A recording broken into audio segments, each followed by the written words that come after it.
வெயில் காலம் வந்துருச்சு, அதனால பைல்ஸ் நிறைய பேருக்கு வரும் அப்படின்ற பயம் இருக்கா? அந்த பயம் வேண்டாம்.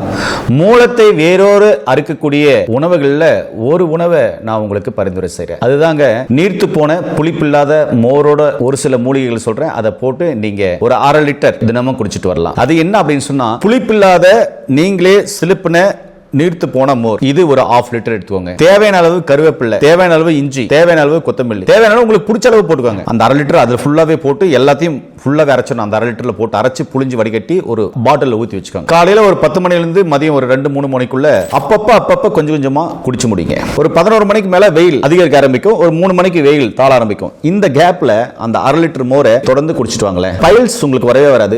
பைல்ஸ்னால் ஏற்படுற அரிப்பு, தடிப்பு, வெளிமுலம், உள்முலம், ஆசனவாய் எரிச்சல், அதே மாதிரி மலச்சிக்கல் சம்பந்தமான பிரச்சனை, உடல் சூடு, இதெல்லாம் குறையத கண் கூட பார்க்கலாம். பைல்ஸுக்கு ரொம்ப ரொம்ப அற்புதமான தீர்வு இந்த மசாலா மோர்னு சொல்லலாம். இதுல நீங்க தாளிச்சிடாதீங்க. அதாவது கடுகு, எண்ணெய், அதுக்கப்புறம் பார்த்தீங்கன்னாக்கா உளுந்து, கடலைப்பருப்பு இதெல்லாம் போட்டு தாளிக்கக்கூடாது. நான் சொன்ன மாதிரி 1/2 லிட்டர் மோர், புளிப்பில்லாத மோர் எடுத்துக்கணும்.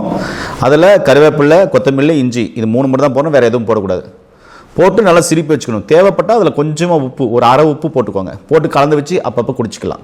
உப்பு போடாமல் குடிக்கிறது ரொம்ப ரொம்ப நல்லது.